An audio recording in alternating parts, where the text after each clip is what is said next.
만약에 증여하고 나서 증여세 신고를 하지 않는다면 어떻게 될까요? 정말로 엄청난 일이 일어납니다. 알아보도록 하겠습니다. 증여한다면 반드시 증여세를 내야만 합니다. 만약 증여세 신고 기한 내에 증여세를 신고 납부한다면 증여세 공제로 3%의 공제를 받게 됩니다. 가령 성년 자녀에게 10억 5천을 증여한다면 증여재산공제 5천만 원을 뺀 10억 원의 과세 표준의 30%의 증여세를 곱하게 됩니다.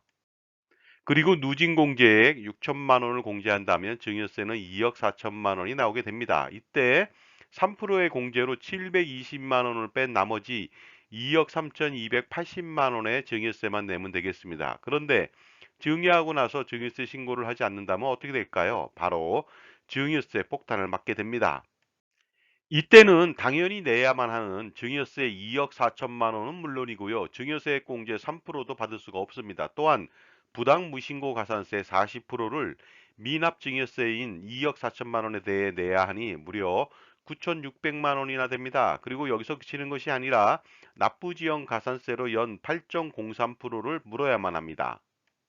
그러면 만약에 5년 동안 납부하지 않았다면 무려 9,636만 원이나 추가적으로 증여세를 내야만 합니다. 따라서 총 납부해야 하는 증여세는 미납 증여세 본세 2억 4천만 원하고 무신고 가산세 9,600만 원, 납부지연 가산세 9,636만 원을 합쳐서 총 4억 3,236만 원을 반드시 내야만 합니다.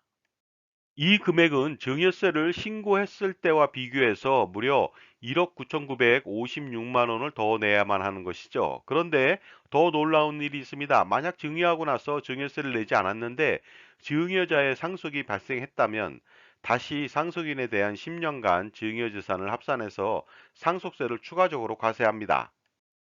그렇게 된다면 상속세율 50% 가정 시 추가로 2억 8,500만 원을 더 내야만 합니다. 결국 10억 5천만 원을 증여하는데 무신고한다면 전체 7억 1,736만 원을 내야만 하는 것이죠. 이것은 세금 폭탄, 재앙이 아닐 수 없겠습니다. 따라서 반드시 증여 신고를 하고 납부를 해야만 하겠습니다.